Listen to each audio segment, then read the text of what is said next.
მოგესალმებით, ეს სპორტ კოუჩის მესამე გადაცემა. მადლობა ყველას, ვინც დაალაიქეთ ჩემი წინა გადაცემები, გამოიწერეთ Silk Sport-ის YouTube არხი და იმედი მაქვს, რომ ჩემი ჩაშლები და ეგრეთ წოდებული кейსების ხსნა თქვენ გეხმარებათ, რომ მიხვდეთ ამა თუ იმ ფეხბურთელის თუ გუნდის შინაარს. მაშასე, დღესაც ძალიან საინტერესო თემები გვექნება. დღეს ვისაუბრებთ საქართველოს ნაკრების, საქართველოს საფეხბურთო ნაკრების პრობლემებზე, ვისაუბრებთ ჯუდ ბელინგემზე და ასევე ვისაუბრებთ იმერელ ფეხბურთელებზე, ასევე გვეყოლება დღეს სტუმარი და მოკლედ რომ ვთქვა ძალიან საინტერესო გადაცემა გველოდება, დაელოდეთ, დაალაიქეთ ეს ვიდეო, დააკომენტარეთ და ასევე შეგიძლია გააკეთოთ ედიტებიც და საუკეთესო ედიტორებს რა თქმა უნდა, მე და Silk Sport-ი აუცილებლად დავაჯილდოვებთ, ასე რომ დავიწყეთ 1 2 3. მაშასე პირველი თემა, საქართველოს ნაკრების мотиваცია. ძალიან იმატა ბოლო პერიოდში ამ კითხვამ, რატომ აღარ არის საქართველოს ნაკრების ფეხბურთელებში ის ცეცხლი, რაც იყო ადრე. განსაკუთრებით აი ესპანეთთან და თურქეთის მატჩის შემდეგ.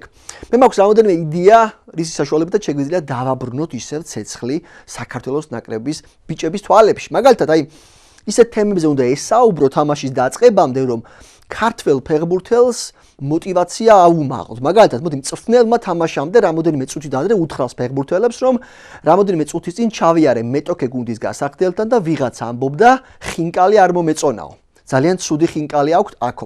ამაზე რა თქმა უნდა გაბრაზდებიან ქართველი ფეხბურთელები, გავლენ მოედანზე და შესაბამის პასუხს გასცემენ მეტოქეს. ან მეორე ვარიანტი.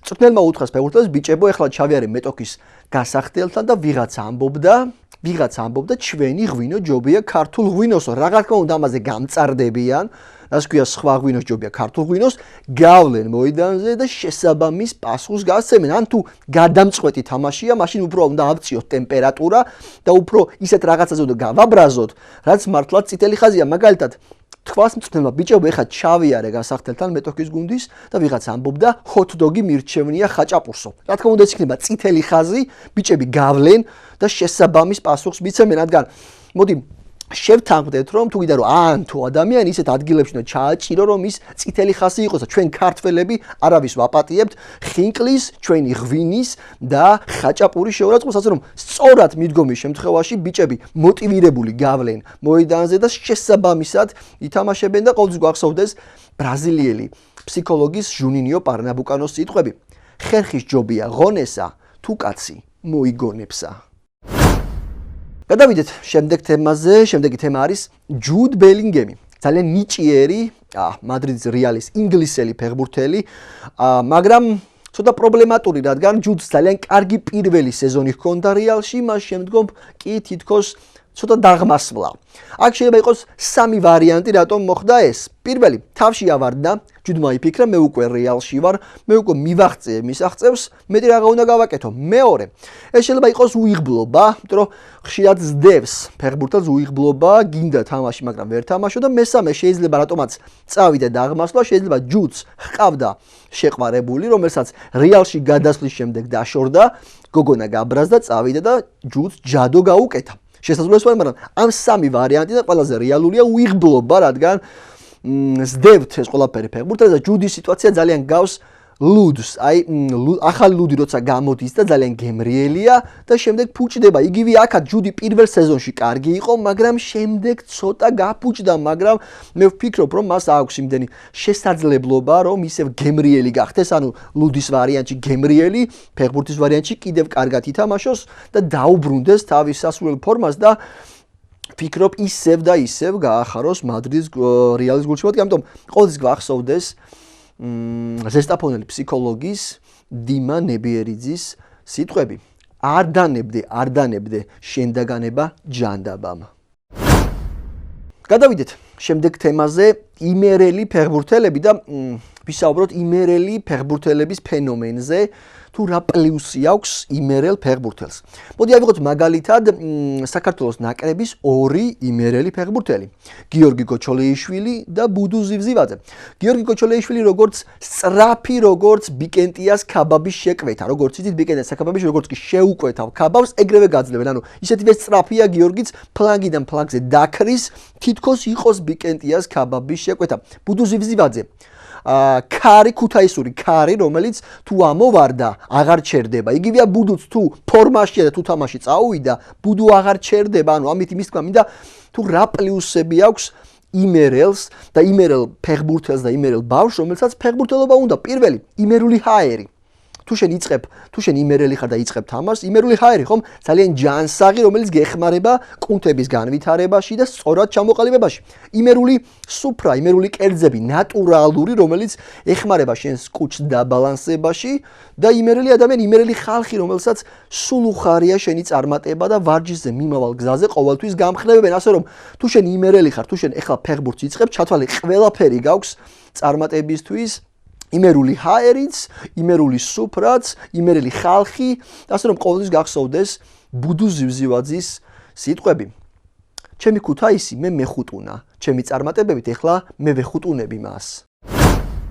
მაშინ ეხლა უკვე გადავიდეთ სტუმრის ბლოგზე, როგორც იცით, ანდა თუ არ იცით ეხლა გეტყვით, მე გადაცემაში მეყოლება ხოლმე სტუმრები, რომელსაც რჩევა უნდათ ჩემგან და მე მათ მივცემ რჩევებს და იმედი მაქვს რომ დავეხმარები. დღეს მყავს ძალიან საინტერესო სტუმარი, რომელიც დამიკავშირდა მე მას სურს როგორც ვიცი ფეხბურთელობა და სურს ჩემგან რჩევები, რა თქმა უნდა მეც მივცემ მას რჩევებს. დევი დევიშვილია ჩვენი დღევანდელი სტუმარი, მაშასე დაგიბრუნდებით სტუმართან ერთად.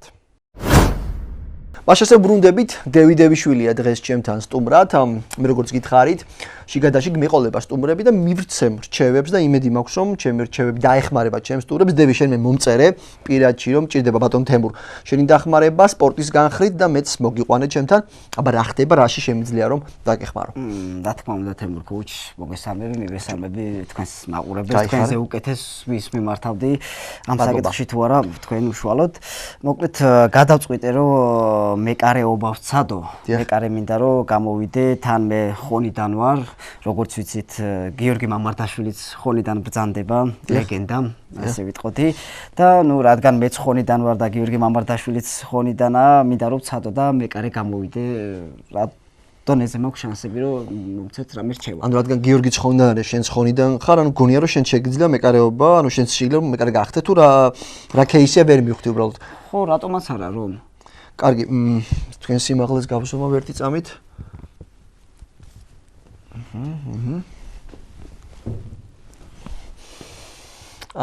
რამდენი ხარ სიმაღლეში? მეტრი და 58 რა თქმა უნდა. გაეთრიეთ ფეხბურთიდან. ბატონო? გაეთრიეთ ფეხბურთიდან. შემოგარტყავ ბატონო თემურ კოუჩ, ერთი წამით გაეთრიეთ ფეხბურთიდან. კი, ვიცი, მტკივნეულია სიმართლე, მაგრამ რეალობას ნუ გავექცევით, მომისმინეთ. ეხლა შეიძლება გწყინს, მაგრამ გავადრო და შენ მე მადლობას მეტყვი. მოდი დავიწყოთ შენი სიმაღლე, შენ დაბალი ხარ, 1.58 ხომ? პლუს უკვე ასაკში ხარ და პლუს თოცა სტუდიაში შემოდიოდი, წელიწადკიო და მართალი ვარ? ხო, ნუ წელიწადკივილები მაწუხებს. ხო და მოდი გავაკეთოთ ესე. მესმის მტკივნეულია, მაგრამ შენ ვერ გახდები მეკარე. მოდი გავაკეთოთ ისა, რომ შენი ნიჭი, ანუ შენი ინვესტიცია ჩავდოთ სხვა რამეში და არა სპორტში. აი, რა გამოგდის ყველაზე კარგად?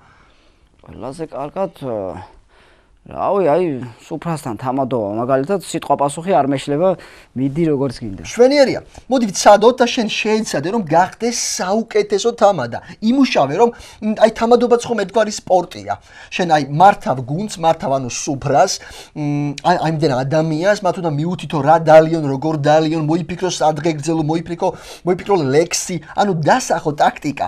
ჩათვალე ერთ მატჩი მიყავს, მაგალითად, ქორწილის თამადა ხარ და ეს არის მატჩი შენთვის, ანუ ერთგვარი მწვრთნელი ხარ, დასახავ გეგმას და იმის მიხედვით შეასრულებ, ანუ სპორტში ხარ ჩათვალე, მაგრამ არა ფეხბურთში, უბრალოდ ხარ თამადა, მაგრამ ხარ სპორტში.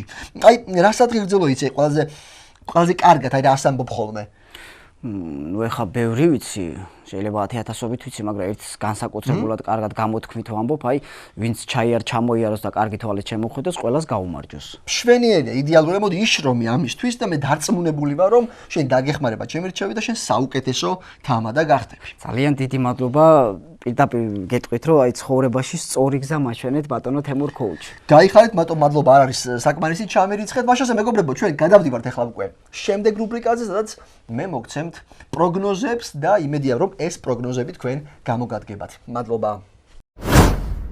გადავიდეთ პროგნოზების ნაწილზე, როგორც იცით, მე ჩემი გადაცემის ბოლოს გთავაზობთ პროგნოზებს და ძალიან ბევრი კმაყოფილი მაყურებელი მირეკავს. დღესაც მექნება ორი ძალიან საინტერესო პროგნოზი და მერწმუნეთ თუ მენდობით მოგებული დარჩებით. მაშასე, პირველი პროგნოზი ამ კვირაში არსენალი ვერ მოიგებს. რატო ვერ მოიგებს? რადგან როგორც იცით, ლონდონში არის სულ წვიმა, მაგრამ განსაკუთრებით ამ კვირაში მოსალოდნელია 4 დღე ზედიზედ წვიმა, რაც იმას ნიშნავს, რომ მოედანი იქნება ძალიან სველი, ზედმეტად სველი, ფეხბურთელებს აუსრიალდებათ ზედმეტად ფეხი, ვერ განახორციელებენ მიკელ არტეტას გეგმას, რაც იმას გამოიწვევს, რომ გუნდი წააგებს, რადგან როცა მიკელ არტეტასნაირი მწვრთნელის გეგმები ირევა თამაშიც და ეს ყველაფერი აისახება შედეგზე, ასე რომ ამ კვირაში მერწმუნეთ არ გქონდეთ არსენალის იმედი და დაწერეთ არსენალის წაგება. შემდეგი თემა, შემდეგი პროგნოზი გადავიდა ძალიან საინტერესო, ეს არის ვენეცია სერია B-ზე, ვენეციის საფეხბურთო გუნდზე მაქვს საუბარი, ვენეციის საფეხბურთო გუნდი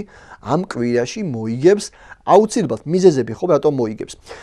მაქვს ინფორმაცია, რომ ვენეციაში ზოგ ადგილას დაშტა წყალი, რამაც გამოიწვია ცუდი სუნი. ანუ, როცა მოწინააღმდეგე გუნდი ჩავა ვენეციაში, მათ დახვდება ცუდი სუნი. ვენეციელები მიჩვეულები არიან ამ ყველას, მაგრამ მოწინააღმდეგე გუნდისთვის ეს იქნება სიახლე, შეიძლება ზოგი მოიწამლოს, ინტოქსიკაციაც მიიღოს, ლიდერები გამოაკლდეს მეტოქე გუნდს და ვენეციას დარჩება, ასე რომ ვთქვათ, მარტივი გამარჯვება, ასე რომ ამ კვირაში მენდეთ არსენალის წაგება და ვენეციის გამარჯვება. მოკლედ, ეს იყო რაც ამ კვირაში მოგიმზადეთ, იმედი მაქვს რომ საინტერესო кейსები იყო, დამიწერეთ კომენტარებში ვისე და რა გუნდზე გსურთ შემდეგში ჩემი ანალიზი და არ დაგავიწყდეთ ამ ვიდეოს და ლაიქება, Silk Sport YouTube არხის გამოწერა და ყოველთვის გახსოვდეთ რომ თუ სპორტი, მაშინ Silk Sport-ი, თუ Silk Sport-ი, მაშინ სპორტი.